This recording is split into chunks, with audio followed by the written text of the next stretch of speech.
Salut, c'est David de la Team Mistral. Voilà, bienvenue sur notre chaîne. Aujourd'hui, journée un peu spéciale parce que je vais pas vous présenter un châssis, mais deux, venant du pays des caribous. Bon, vous connaissez sûrement Mocha Frame. Vous avez déjà fait la vidéo du Mocha Foldable, donc la première version avec les bras tubulaires qui pouvaient se replier, qui est un châssis assez innovant et assez pratique. Notre ami de chez Mocha Frame a changé un petit peu d'optique et de type de châssis. Alors par lequel je commence, je sais pas. Allez, celui-là. Le Mocha Simplex. Simplex parce qu'il est relativement simplement conçu, avec une top plate identique à la bottom plate ou à la top plate. C'est une top plate et une top plate, ça fait un double châssis. Qui se met de manière sandwich, donc une à l'endroit, une à l'envers. Le premier qui me dit c'est un drone qui fait un 69, je le tape. Mais c'est l'idée, en gros. Voilà, donc on a fait faire des petites pièces en impression 3D par notre pote Tommy de The 3D Brain, qui les a super bien imprimées d'ailleurs. Ces pièces servent un peu de canopie si vous voulez, et de support d'antenne pour l'arrière. C'est exactement la même pièce devant et derrière, donc c'est Reda de Mocha Frame qui a fait les plans et qui les a mis sur la page Thingiverse de Mocha Frame. Voilà, alors que dire? Ce sont deux plaques de 4 mm, donc on peut y aller en deux cassés. Voilà, il n'y a plus de bras tubulaires, donc comme c'était le cas avant, mais par contre avec ces espèces de demi-canopies, c'est vrai que ça protège non seulement les ESC, mais ça permet aussi d'avoir une meilleure pénétration dans l'air. Entre les deux plaques, qu'y a-t-il? En fait oui, il y a quand même des autres pièces, il n'y a pas que deux plaques, il ne faut pas rêver. Je les ai mis dedans, si j'arrive à les enlever, c'est bien. Tu connais le truc quand tu rentres quelque chose, tu n'arrives plus à le sortir, je déchire tout. Ouais, j'ai réussi. Donc les autres pièces qui sont fournies avec ce châssis, il n'y en a pas beaucoup. Il y a les vis pour fixer PDB ainsi que carte de vol, donc elles sont au nombre de 4. Ça, c'est du classique. Mais il y a aussi cette pièce-là. Cette pièce-là que vous fixez sur le dessus si ça vous fait plaisir pour mettre une caméra. Donc c'est un genre de support caméra ou de support VTX, on verra vraiment à quoi je vais l'utiliser. En fait, elle se glisse, je pense, dans les entretoises, parce que ça fait exactement le diamètre, et les petits caoutchoucs là permettent justement de coulisser sur les entretoises. Je pense que c'est pour une caméra du type, ça va être les caméras Fat Shark, qui ressemblent un petit peu à ça. Bon, ça c'est une Runcam Hall, et voilà, ça va permettre de mettre le système de fixation circulaire, et de la maintenir comme ça.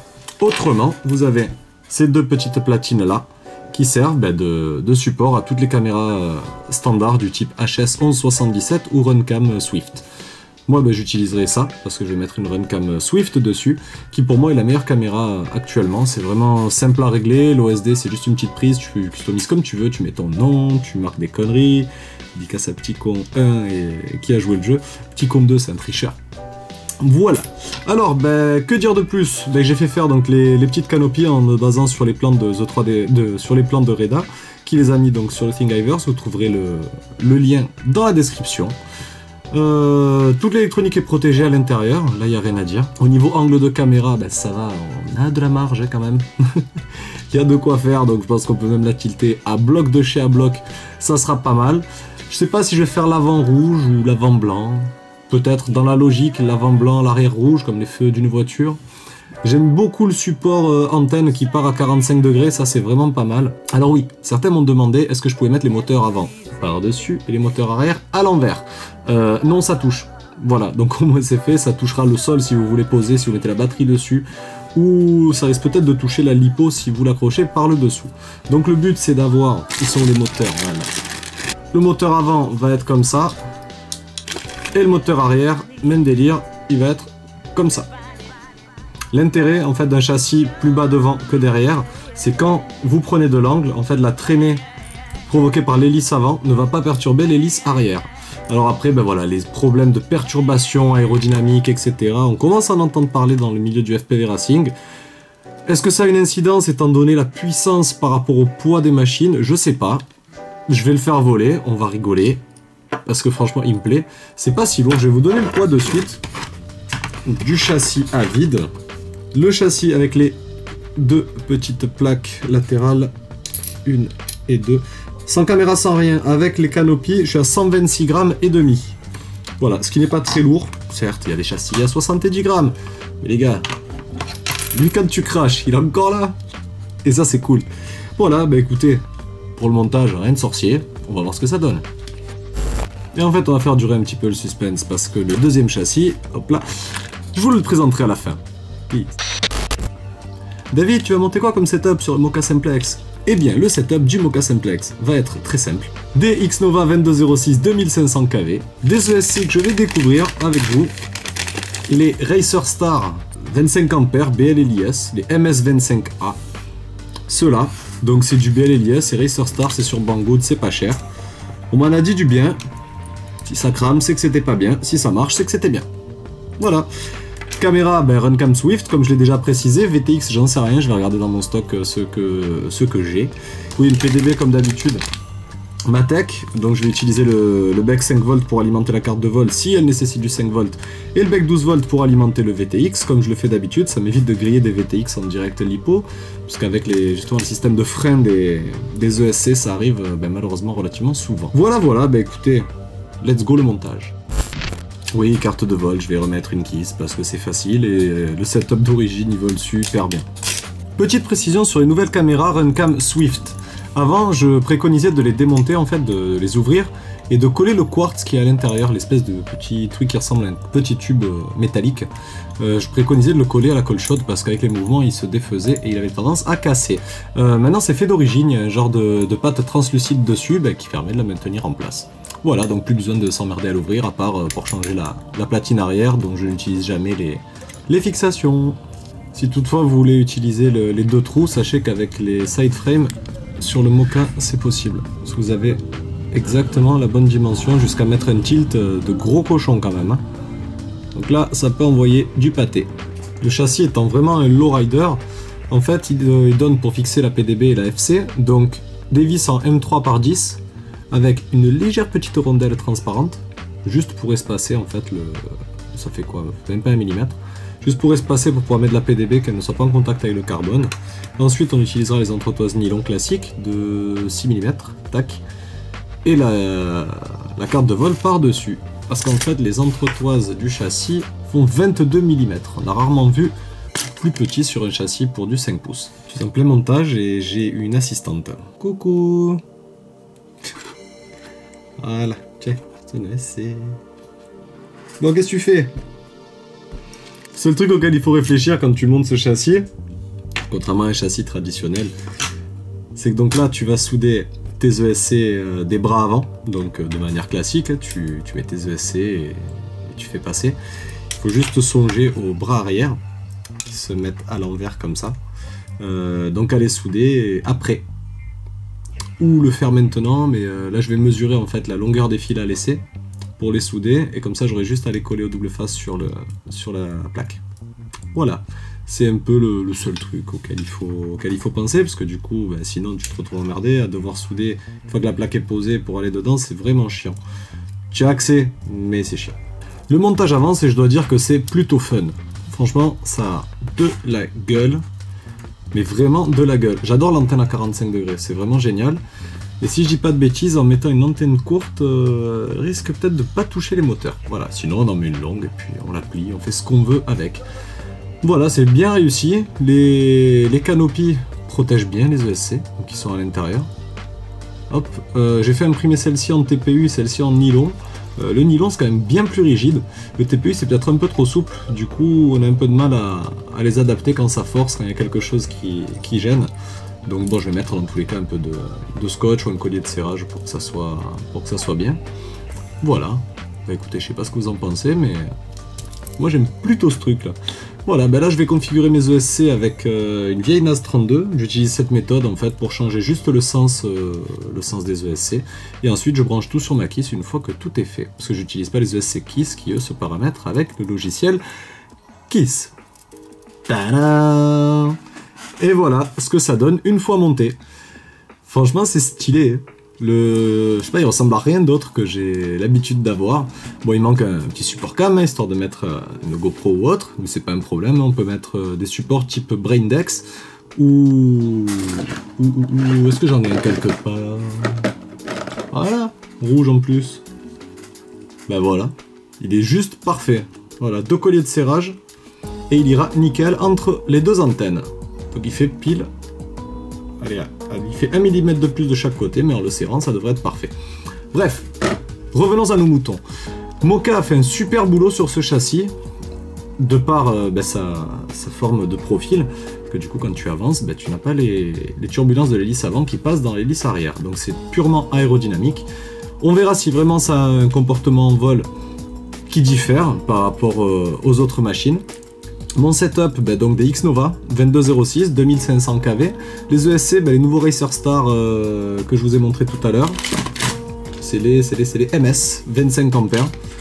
Donc il y en a 4, le VTX 25 mW bien entendu pour respecter la législation française, avec la petite antenne à la mode, l'antenne rouge de chez FPV Fly, que vous trouverez un peu partout, et surtout chez FPV Fly, c'est eux qui l'ont conseillé, qui ont commencé à voler avec, c'est hyper léger, c'est efficace.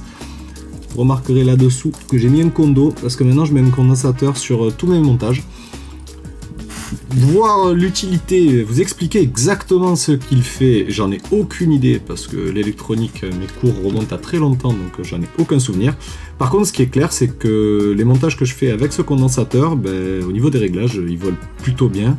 J'ai aucun souci sur ces montages là et puis bon ça coûte rien d'acheter 10 condensateurs sur eBay. Donc voilà, j'ai mis ces condensateurs Panasonic sur presque tous mes derniers setups. Je n'ai aucun souci d'oscillation, de vibration ou même de désynchronisation en vol. Voilà, FrSky XSR au niveau du récepteur radio. La caméra Runcam Swift, donc réglable. Pour la régler, c'est sûr qu'il faut que j'enlève la canopie, ou alors que je force. Mais alors quand on utilise les 4 points d'ancrage, donc les 2 de l'axe et les 2 petits de derrière, ça bouge vraiment pas, donc je pense que c'est une idée à approfondir pour les autres fabricants de châssis, si on veut pas que la caméra bouge quand on prend un choc ou quand on tape le sol. Voilà, la quille est bien cachée à l'intérieur, bon c'est compact, Ce que je conseille de faire, les entretos qui sont fournis, les petits spacers qui font 1 mm, séparent donc la PDB du châssis carbone, donc ça vous les mettez, il n'y a pas 36 solutions. Vous mettez votre PDB, vous soudez ce que vous avez à souder, puis vous mettez des spacers de 8 ou 10 mm avant de mettre la carte de vol. De cette manière, vous pourrez mettre votre récepteur D4R2, X4R ou XSR entre les deux, pris en sandwich, et votre KISS ou votre carte de vol quelconque sera au-dessus. C'est plus parlant avec des hélices quand même, donc vous voyez que ça passe vraiment nickel partout. Voilà, derrière, devant. Même avec une antenne traditionnelle, on a quand même de la place, il y a de l'espace entre les hélices. C'est pas la forme la plus compacte qui existe, même si on aurait pu faire des bras plus proches. Bon, après j'ai des X-Nova, donc ils sont relativement hauts, c'est les anciennes séries. Mais pour la partie arrière, c'est vrai qu'on aurait pu faire quelque chose d'un peu plus compact, mais là il est vraiment très très bien. C'est un X qui m'a l'air parfait, donc ouais, carrément parfait, je dirais. Je vais le contrôler au cas où. Donc d'axe à axe moteur, d'avant en arrière, j'ai 14,6. Et de gauche à droite... Ah, j'ai 16. Donc ouais, il est plus large que long. Donc l'inverse de tous ces châssis type Skyhero Obi-Wan avec la forme du X allongé. Ça c'est un X... X allongé de quel côté? Allongé latéralement, comme un alien. Ou comme les autres châssis type Luménier ou autres. QAVX... non pas QAVX, je dis une connerie. QAVR, je dis beaucoup de conneries quand même, mais bon, il n'y a pas que. Voilà, ce que je disais, donc le Moka Simplex, vous trouverez toutes les infos sur www.mokaframe.com. N'hésitez pas à leur dire que vous venez de notre part, ça lui fera peut-être plaisir. Ou peut-être pas, on ne sait pas. Respect les caribous, les gars. Allez, j'arrête de vous connaître avec celui-là, because le petit frère. Vous avez certainement vu, pas sur nos vidéos, mais sur d'autres chaînes et sur d'autres pages Facebook, le Moka Berserker, qui est donc une version, on va dire, différente du Simplex, qui est une version de châssis course. Et bien voici le Baby Serker. Pas de bras, pas de chocolat. Le Baby Serker, c'est la version Baby 4 pouces du Berserker, dont voici les bras. L'avantage de celui-ci, c'est d'avoir une paire de bras avant, une paire de bras arrière, et pas de paire de couilles. Elle est nulle celle-là. Vous retrouvez différents perçages. Des perçages pour mettre des moteurs 1806, enfin 18XX quoi, et 22XX. J'adore cette frame parce qu'il y a une espèce de bumper avant et de caches latéraux il y a une paire de caches latéraux, voilà, qui permet de protéger l'électronique à l'intérieur. Et je trouve que ça lui donne vraiment une super gueule. Cette gueule de bumper, on dirait les avant de train. Vous voyez dans les films là, que ça défonce tout sur son passage, s'il y a des voitures, s'il y a des camions, des diligences dans les films de western. Et ben, je trouve que ça a de la gueule. En plus, je sais pas si vous le voyez, il est en carbone rouge, comme le Mocha Deluxe. Ça fait de lui un truc vraiment, vraiment joli. Alors, au niveau solidité, ben, ce sont des plaques de... Où qu'il est le pied à coulisses, 1,5 mm en haut, 1,5 mm en bas et des bras de 3 mm. La paire de bras avant ressemble à ceci. Elle se fixe ici, tout simplement. Juste en dessous du bumper, en fait. C'est elle qui va maintenir le bumper. Et les bras arrière, donc en triangle, se mettent là. Voilà, j'aime beaucoup ce châssis. Je pense que je vais me faire une petite machine indoor. Enfin, indoor. Par indoor, j'entends par parking. Par indoor, j'entends parking. Voilà, c'est-à-dire que je veux un truc, quand je tape sur des panneaux, des caddies, des potes, ou bien le sol, eh ben, il ne meurt pas. Et je trouve qu'il a vraiment une super gueule. Combien il pèse? Voilà. 78 grammes, les 4 bras, enfin les 2 paires de bras, plus tout ça avec les protections en impression 3D. Le XT60 se fixe ici, donc la position de la batterie recommandée est sur le dessus, de manière à ce que dessous ce soit vraiment un slider. D'ailleurs je vais voir si j'arrive pas à me faire des sliders pour vraiment racler le sol en parking, toujours pareil, parce que cet hiver avec le froid, il va falloir sûrement voler en parking. Ça va être fun. Parking couvert, hein, bien entendu, sinon il fait trop froid. Puis bon, c'est pas parce qu'on est dans la région la plus froide, enfin, on n'est pas dans la région la plus froide. Donc quelque part, j'aime bien faire rager les gens. Mais comme il y a beaucoup de gens qui nous regardent qui ne sont pas de la région du sud, eh bien je pense à vous les gars. Et pour l'hiver, quand il fait froid, il n'y a pas que le Tiny Whoop, il y a aussi ça. Parce que le Tiny Whoop, quand vous vous retrouvez à 7, 8, voire plus de pilotes chez vous, soit vous avez une grande maison, soit vous n'avez pas de femme qui vous fout dehors. Voilà les gars, bah écoutez, j'espère que ces petites reviews vous ont plu. Vous verrez ça en vidéo plus précisément une fois que j'aurai monté tout mon setup à base de Proto T-Motor 1806 2500 kV qui envoie du pâté en 4 pouces tripale ou quadripale, ça marche super bien. Et l'avantage c'est que les bras, vu qu'ils sont plus larges, ben, auront tendance à bien protéger les moteurs. Je vérifie juste les perçages, ben, ils sont nickel, que dire de plus. Hop. On peut mettre du M2 pour les serrer ou alors du M3 si on veut mettre des moteurs de la catégorie au-dessus, donc des moteurs 22XX. Avant de partir, on va peser la bête complète, velcro, strap batterie, tout. Voilà, là il y a tout, il manque juste les hélices. Les hélices sont là aussi. Donc la frame sans les hélices, j'arrive à caler le XT60 quelque part. 371 grammes. Et avec les hélices, voilà, 385. Voilà, 385 grammes la machine complètement montée. C'est pas le plus léger que j'ai, c'est même 100 grammes de plus que ma machine la plus légère. Par contre, le gros avantage qu'il a, bah, c'est que celui-là, à mon avis, tu l'envoies dans un arbre. Et ben l'arbre, il a mal. Il y a de fortes chances. Bon, après, tu l'envoies sur du béton, je pense que voilà.